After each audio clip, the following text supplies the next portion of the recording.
Welcome to Building My Legacy podcast. This podcast is designed for leaders and entrepreneurs who want to leave a legacy and will provide strategies that focus upon key elements for legacy creation, determining your desired impact and its benefit, increasing your legacy's reach by engaging key stakeholders, planning, prioritizing, and executing. Here's your host, Dr. Lois Sonstega. Welcome, everybody, to today's Building My Legacy podcast. I have with me today David Friedman.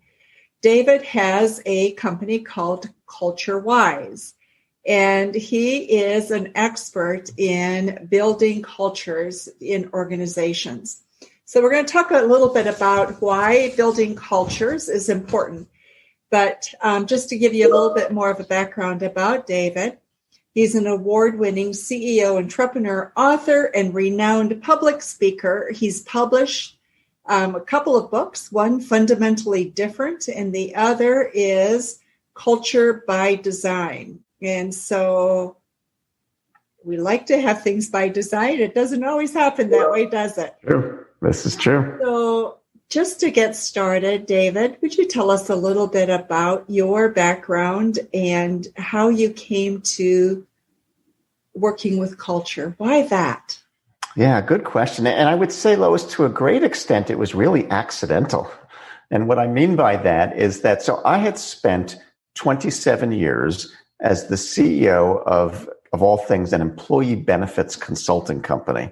And we grew that company from a couple people to over 100 people. And during the years that we were growing that company, we were really successful in almost every dimension you can look at. But the foundation of all the success that we had, I mean, everything that made us unique and successful was the culture that we had built in that company. It was everything for us. And as the CEO of the company, I did a lot of things in a very intentional way to make that happen. And when I sold the company, I eventually sold the company, ended up writing my first of a couple of books about, actually 3 books now, but the first of my 3 books about what we had done in our company that helped us to be so successful. And I'm always honest about this. I wrote that book, Lois, actually as a closure step. It wasn't written to launch something. It was a closure step to put that career behind me and do something totally different. And what ended up happening is people got a lot of value from the book, and the book led to people asking me to speak. And as people asked me to speak, people said, hey, could I hire you to help me? And next thing I knew, I was launched into the second career. But it wasn't my plan. It wasn't your plan, but obviously culture was something that you have passion about. So you talk about the ROI that goes with culture. Culture is so let's talk about that. And then I want to talk about, is culture leader specific? Yeah. So let's start with the ROI. So I would say that in its simplest form, and to me, this doesn't have to be complicated. We all know that in any organization, and I'm going to call an organization a group of humans. So that organization could be a company, typically, but it could be a group of friends. It could be a family. It could be a church group and a sports team. In any group of people that comes together, cultures form. And the culture in a group has an enormous influence over how everybody does what they do. I think in companies, I think of people as existing largely in the typical bell curve that you often see, where on one end of the spectrum, you've got, I'm going to say 5 or 10% of people who I like to call these people rock stars. These are the people, you could put these people anywhere and they're going to stand out because that's just who they are. And on the other end of the spectrum, you've got the opposite. You've got 5 or 10% of people who aren't going to be very good no matter where you put them. But in between, and here's the real point, in between, you've got about 80% of your people who will go with the flow. In other words, these people will be influenced by the culture that they're operating in. So put these people in a high-performing environment, and they're going to look around and figure out, even unconsciously, that I guess that's what they expect here, and they'll elevate their level of play beyond what they might somewhere else. And you put the exact same people, and this is the key thing, you take those same people, that 80%, with whatever their skills or talent or ability is, you put those people in a low-performing environment, they're going to sink to the level of the people around them. Because the environment influences everything. So that means when we talk about ROI, It influences how productive they are, how much of their discretionary effort they put in, how they deal with customers. It influences whether they even come to work for you in the first place and whether they stay with you in the workplace. And there's ROI on that. It influences how much drama or dysfunction is in the organization or how highly effective they are. It influences how successfully you execute on your initiatives or your strategy.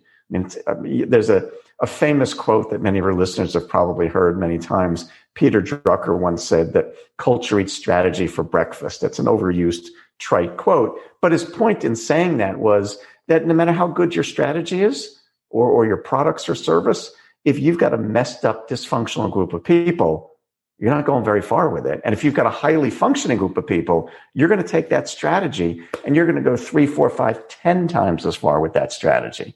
It's all driven by the culture. So back to my other question, is culture leader specific? Well, I would say that it can be, Lois. And the way that I would frame that is that I say that the leader of the organization is the chief cultural officer of the organization. In other words, he or she is the one that has the opportunity to most influence the culture. However, if that leader isn't, well, I guess you could say it this way, if they're not purposely creating it, they're still creating it even by omission because they're allowing the culture to emerge by whoever it emerges to. I think of it this way, that I sometimes say it like this: absent an intentional force on your part as a leader. In other words, if you as a leader aren't purposely taking control and creating the culture that you want, it's going to get created anyway. It's not like it's not going to happen. It's going to get created, and it's going to mostly be influenced by those people in the organization who just happen to have the strongest personalities. See, in every group of people, there are alpha people. You know this. I know that you're disc trained. So there's going to be the influencers in every group. And left to their own devices, these higher influential people will create the culture, even unconsciously. They're still doing it just by the nature of their personality, and everybody else follows suit. And the reason that I like to point this out is if we understand how important the culture is to driving success, well, then as a leader, I don't want to leave that to the whims of the strongest personalities. If it's that influential, that's just luck. I mean, maybe you got really good people that are influencers, and maybe you got jerks who are influencers, and we don't want to leave it to that. So as a leader, I ought to take control over that. It ought to be leader specific, because as the leader, I'm creating a vision of what is the organization I want to build. That's my responsibility as a leader, is to create that vision. And the culture is an important part of that vision. So it is important. We see the impact in terms of the results. What is it that prevents leaders from being intentional about culture? That's a good question. I would say several things. I'd say the first thing, Lois, is that most leaders don't think of culture as something you can be intentional about. In other words, many, if not most leaders, see culture as this soft, touchy-feely, well, it would be nice if everybody treats each other well and we had this nice place. And so it's this squishy kind of thing that they've not really thought of, that you could be more systematic or more intentional about it. There's a thing that I do, this will make sense to you, in some of the speaking engagements that I do to CEO groups. I'll say to CEOs, I'll ask them, all right, on a 1 to 5 scale, where would you rate the importance of culture, or the impact of culture on the bottom line? So forget the fluff, the real hardcore financial impact. With 1 being, it's not that big a deal, and 5 being, it's a really big deal. It's really insignificant. And I go around the room and I ask people to rate it. And almost everybody among CEOs these days will give it a 5. I'll give a couple 4s, and I always get at least 1 6 or 7 on a 5-point scale. So they get that it's important. And then I ask them, okay, How many of you in this room, these CEOs, and your listeners could do the same, how many of you have some systematic, some documented plan for your strategic initiatives for the year, your strategic plan for the year? And most of them have that. And I ask them, how many of you have some kind of a documented sales plan for your sales targets and quotas and how you're going to hit your numbers? And they have that. And I say to them, I'm sure, you all have some financial plan. We're not running our company without a budget or a forecast. Of course, they have that. And then I ask them, how many of you have some kind of a written, documented culture plan for how you're driving your company? There's culture. Almost, maybe less than 10% of them do. So I say, well, let me see if I get this right. You just told me this was a 5 in terms of its importance to the bottom line. It's real financial impact. And most of us are just winging it, hoping it's going to work out. And it's kind of fascinating because they've never thought about it that way. And then when I ask them, to your question, why? So why don't we have a plan? Most of them either have never thought about it, it is too squishy for them, they've never learned how to do it. They know if they went to business school, they learned how to look at, forecasts and do sales and operations, those real business things, the hardcore financial things that we can talk about that stuff all day, but talk about the people part. I don't know what to do about any of that. So they stay in their comfort zone. It's uncomfortable. It's squishy for most. And so they tend to avoid it because it's not something they know what to do with. So I think that's why they avoid it and they don't know how to do it. So how do you move them from knowing it's important to not having a plan to being intentional about it? What's the process? How do you take them from 1, basically, to the 5 that they aspire towards? Well, that's a good question. And I would say that the starting point is to help them understand that they can and should be intentional about their culture and systematic. And then it's a question of introducing them to the methodology that I really teach. And I think the key to it is, this sounds kind of crazy, but it has to be simple and practical. If it's too complicated or it sounds too lofty, it sounds like, oh, that sounds great, but who's got time for that? I'm too busy.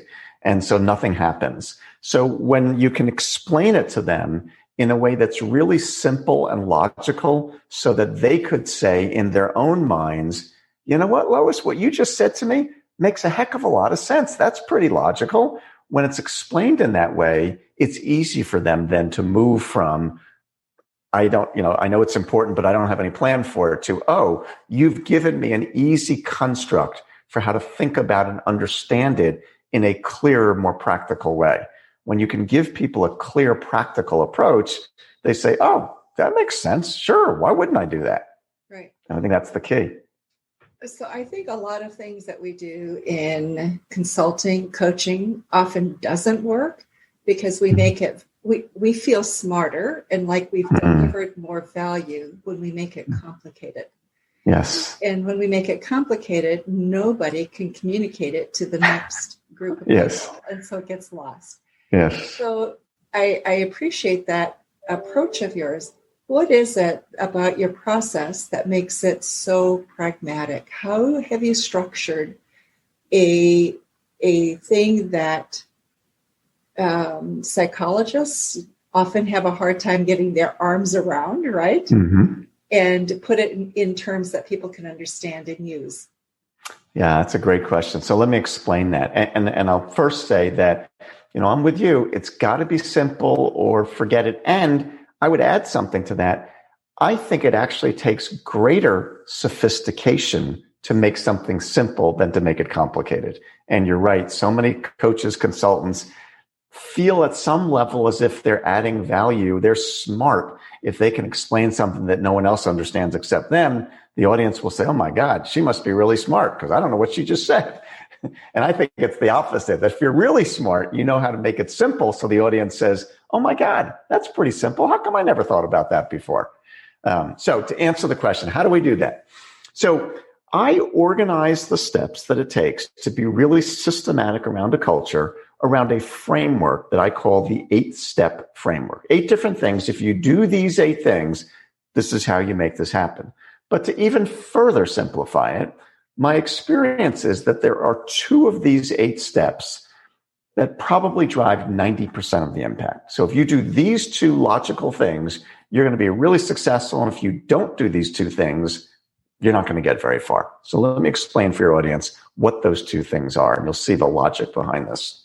So the first step in really being intentional about a culture is how you define with tremendous clarity exactly what you want your culture to be.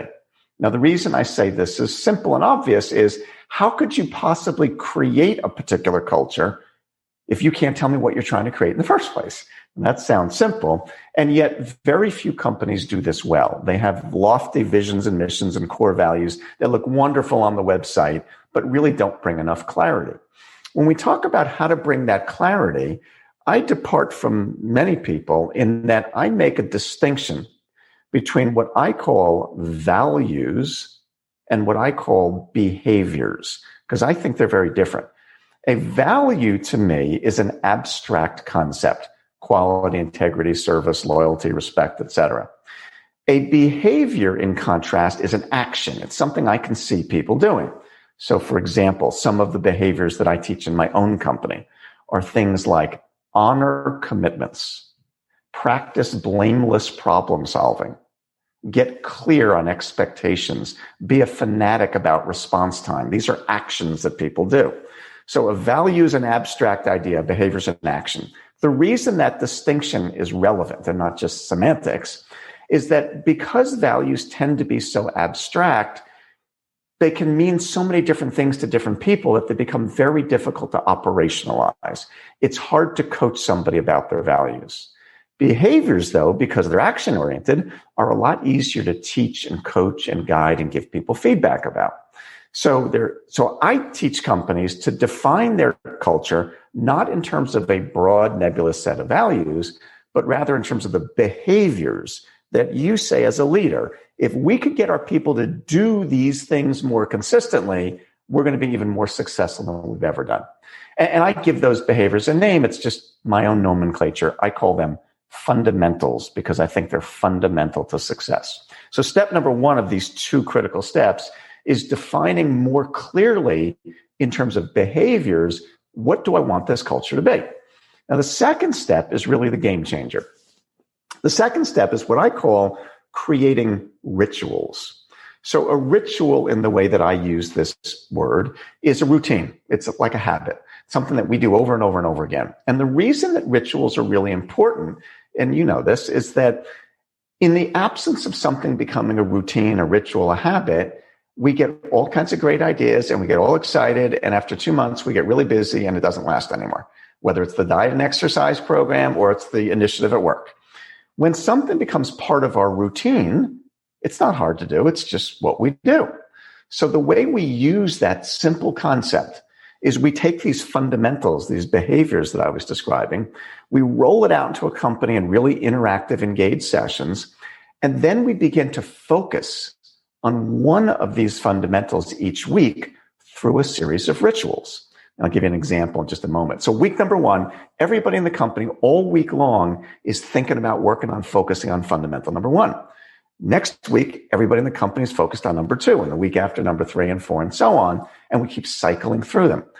So an example, just to illustrate this, of what would that look like, is one of the rituals I do in my company, and all of our clients do this, is that we every time we have a meeting in our company, whether it's a Zoom meeting or an in-person meeting, a project meeting, a department meeting, if we have a meeting in our company this week, every single one of those meetings, the first agenda item of the meeting is the fundamental of the week. And we spend the first 3 to 5 minutes talking about it. It's like people saying a prayer before a meal or the national anthem at a ball game. We start a meeting, every meeting starts with the fundamental of the week. That gives us a lot of chances all week long to think about it, work on it, teach it, focus on it. And that's just one ritual. So we create a number of rituals like that that give us lots of chances all week to teach this principle. Next week, we do that around fundamental number 2, and the week after 3 and 4, and keep cycling through them. So the idea here, if you boil it down to its simple essence, I think of it this way. If you want to get a group of people to behave in some consistent manner, whether that group of people is called your employees or the athletes of the team you're coaching or your kids, if you want to get a group of people to behave in a consistent way, doesn't it make sense that you would dramatically improve the probabilities of success if, number one, you were crystal clear about exactly what you wanted from them, and number two, if you created a structured, systematic way to teach those behaviors over and over and over and over and over and over again? That would dramatically improve the chances of success. That's all I teach people how to do. And I've just built a system, a methodology, a toolkit, a process for how to do that. And so that just is so simple and so logical to people. They say, yeah, well, why would that work? Of course that would work. It doesn't have to be that complicated. So one of the problems that I have observed is that when culture is introduced, it tends to go a certain way down an organization, if it's a large organization. But getting it to the bottom is difficult. And yet it's the bottom that impacts the top. So how have you addressed that issue? Yeah, it's a good observation, Lois. And it's really simple because everybody's practicing the fundamentals. So when we roll out, give an example. A couple of weeks ago, we rolled out a set of fundamentals for a company in Atlanta that it's a mechanical contracting company with about 850 people. Every one of those people, including the guys that are working out, with the greasy pants and working at a job site, this is not for the executives. This is everybody in the company. Because to your point, they're the ones who represent the company out in the field. They're the ones actually working with customers. So they're the most important people. Every one of them went through the rollout process, which is a very interactive, engaged process that all employees go through. And every one of them, every single week, is practicing rituals. At the beginning of every day, they talk about their fundamental of the week. There's a mobile app that we created that actually delivers to all of these people in the palm of their hand tips and suggestions and ideas around this week's fundamental. So everybody in the company every week is talking about and thinking about and working on their fundamental of the week. So this is not a program delivered to the executives. This is a program that everybody in the company is practicing. So I'm fascinated by this because this is what makes many processes and consultations fall apart. Right? Yes. And people say, well, then it doesn't work. Well, it doesn't work because it wasn't implemented well. Correct. Or it wasn't simple enough for everybody to use. I mean, I think that's why DISC works so well. You only have to remember 4 things. I love DISC for that reason. Most of us can remember 4, but 8 becomes more difficult, right? So when you're working with companies at that level, you're saying that you initially start by having a formal training process for the employees. Did I hear that correctly? That would be one way to describe it. Yes, I actually call it the rollout. And the rollout, the way that I like to describe the rollout, because it's a very important part. I often say that we could create the greatest set of fundamentals. And if we haven't engaged the people, it's not going to go very far. They have to be engaged. There's an analogy I like to talk about with the rollout. My analogy is, I think of it like preparing the soil. That if we took really high quality seeds and we threw them down on hard ground and hoped they would grow, they're not likely to go anywhere. If we prepare the soil properly and then we plant the seeds, we have a lot better chance of this thing really growing and nourishing. So I think of the rollout in a similar way. And so it's very important to the whole success of the program that it get rolled out and introduced to people properly. The rollout that I have learned and created and have done more than 1,000 times it's a 3-hour event, which is it's a big commitment. And we break it down into groups of no more than 40 or 50 people at a time. So if there's 500 people, it might be 10 or 12 sessions, but every single employee goes through it. And it's a 3-hour, highly interactive, engaged activity with different exercises that give every single employee, right down to the lowest level, if we want to call them low, but to the lowest level, it gives every one of them the respect and the honor to give them a chance to embrace and explore and understand and talk about these, so that by the time they finish that rollout, they're really enthusiastic. They think this is going to be great. And now we've prepared that soil. Now we're ready to start talking about this every week. Now, to your point about things lasting, it still comes down to rituals. If we don't create rituals that become second nature, it isn't going to last. And there's there's lots of examples of this, but here's a classic example. I'm sure you've seen this in companies you've worked with or many of your listeners. My experience is that in most companies that are in construction or manufacturing fields, they almost always have safety rituals, where every day on a job site, they talk about a safety topic. They sometimes call them toolbox talks, or I've heard it called tailgate talks. And every day they do that. And when I talk to CEOs of those companies and I ask them, is that hard to remember to do? They say, no, that's just what we do. Well, that's the ritual. It's the ritual that makes it easy. If they were trying to be disciplined about it, it wouldn't last. It's baked into their routine. It's just what they do. And so you think about, if I were comparing two companies and their safety record, one of them, every single day in every job site, people are talking about safety, and a different one puts a sign on the wall that says, remember to be safe. Which one's more likely to have a better safety record? Obviously the first one. Well, think about that then in terms of culture. We could put a sign on the wall with our vision, mission, and values and think, oh yeah, I got that culture thing handled. Or we could talk about it every single day. If we're talking about it every single day, it's more likely to be living in our people. And we're not going to talk about it every single day if there isn't ritual around it. If it's trying to remember to do it, we're going to get busy. Life's going to get in the way. That's why the rituals are so important. How are you measuring success of implementation in an organization?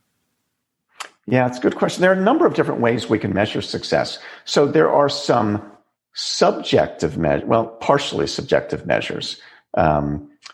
Certainly, and let me frame it this way. So there are some subjective measures like people's engagement level, people's performance levels, the reduction in drama, things like that.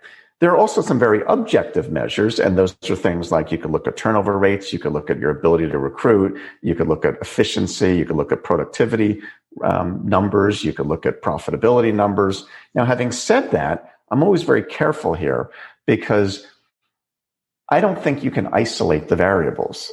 If productivity increased by 23%, was that because you implemented a culture initiative, or was that because, you got rid of a manager who was a problem, or one of your competitors went out of business, or you bought some new equipment that made things more efficient, or any number of things? You did a lot of things at the same time. You didn't hold everything constant, and this was the only change. So this is a significant contributor to all of those. But I never like to say that in and of itself is proof of it, because again, we can't isolate the variables. However, I think there's a few things we can say and we can measure.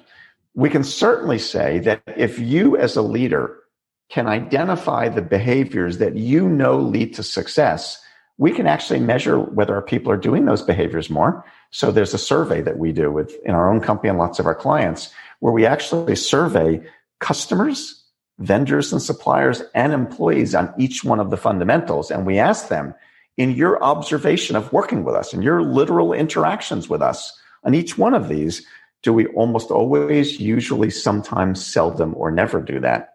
And we can actually put numbers associated with those qualifiers. So we can put a number on how well the world who interacts with us says we do at living to these things.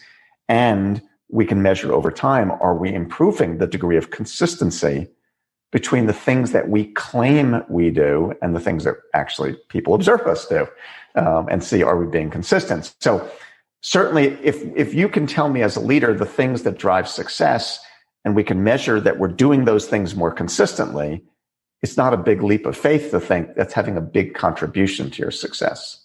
There are also some other things we can measure, like I mentioned that in our own clients, we use a mobile app that gives them all kinds of ways to interact with their fundamentals.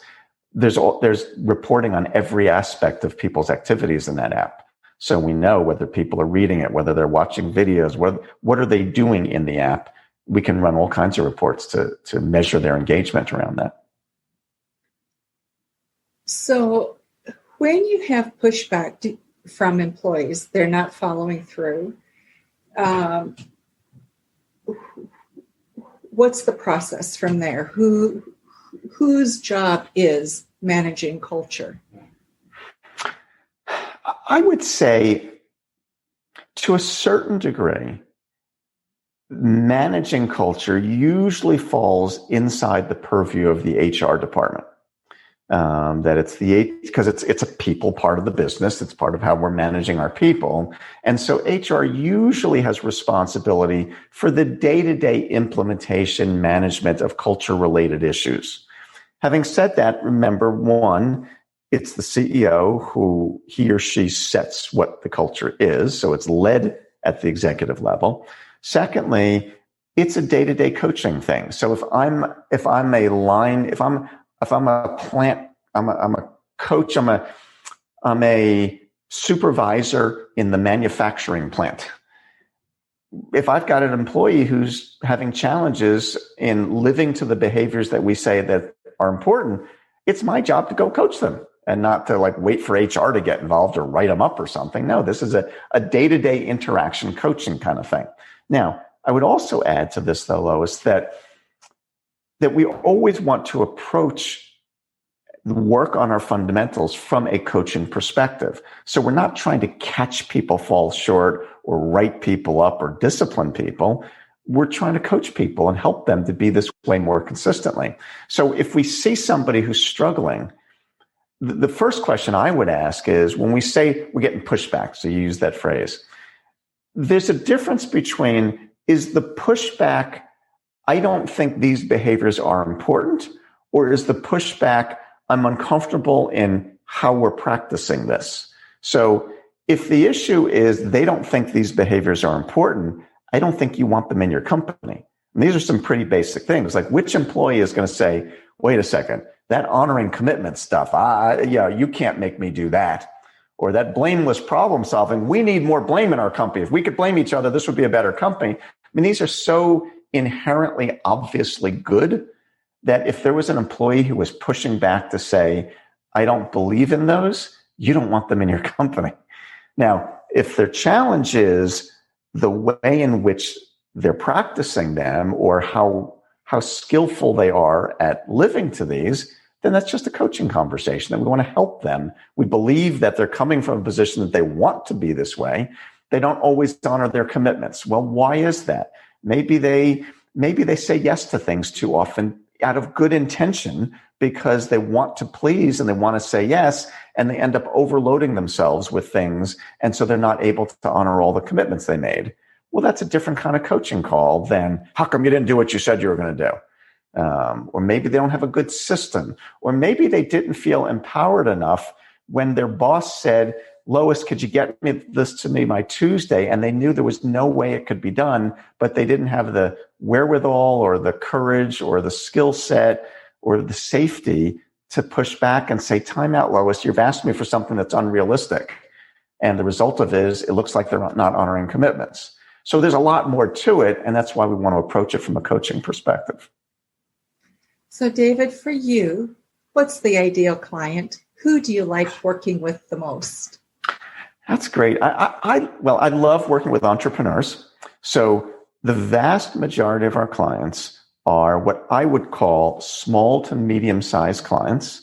And so everyone has a different definition of what that means. To me, 10 or 20 employees to 500 employees, that entrepreneur who created his or her company, they're often a founder. Sometimes they're multi-generational.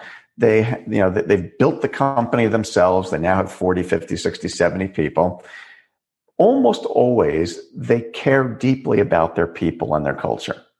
They just have never seen a method to be more systematic about it. So we're rarely taking a messed up, dysfunctional company and making it better. And the reason for that, by the way, is my experience is if it's a really messed up, dysfunctional company, it's because the leader doesn't think that this is important. And if the leader doesn't think this is important, they're not going to spend any money to work on it. The only people who work on their culture are people who think it's important. And if they think it's important, they have naturally, intuitively done many of the right things. They just haven't been systematic about it. So that ideal client is that small to middle-sized entrepreneurial company with a leader who thinks culture is important, but has just never been that systematic about it. And when they hear about what we teach, they say, oh my God, I'm one of those kind of guys or women. I'm all over culture. I've just never seen a method like this to be more systematic about it. That's the ideal customer. So we will have information about you and your company so people can get a hold of you should they want to get some consulting from you. So those of you who are listening, please look for that information in the show notes. But before we quit and sign off for today, last thoughts that you would like to leave with the audience that we haven't talked about or covered but are important to cover. Here's what I would leave your audience with, Lois. I have a belief or an observation that most of your audience members' employees come to work every day and they really want to do great work. It matters to them. They really do. I think 95% of them do. But they face two problems that, in my observation, stymie them or become obstacles for them doing their best work. The first is that most of them don't have enough clarity about exactly what great means. Not because they don't care, but because we've not given them enough clarity. We're just frustrated when they're not being the way we want them to be, or we have vague values. And so they don't have enough clarity. I think the second challenge they face is that most of them don't have the internal personal discipline that it takes to day after day after day do the things with consistency that lead to success. Not because they're lazy or don't care, but because that's not how most humans are wired to be. We're not wired to be that disciplined.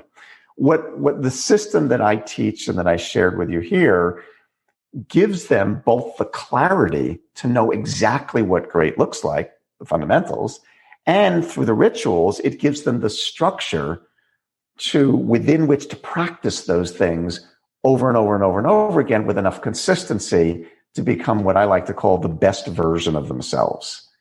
What a wonderful gift to give to your team members. Well, isn't that the gift all of us want, to be our best version, right? So yeah. How wonderful. David Friedman, thank you so much for being with us today and with our Building My Legacy podcast. And for those of you who are listening, be sure to look at the show notes for information about CultureWise and David so that you can get in contact with him. And remember to also visit our website at buildtomorrow.com and all of our social media sites as well. Thank you. My pleasure.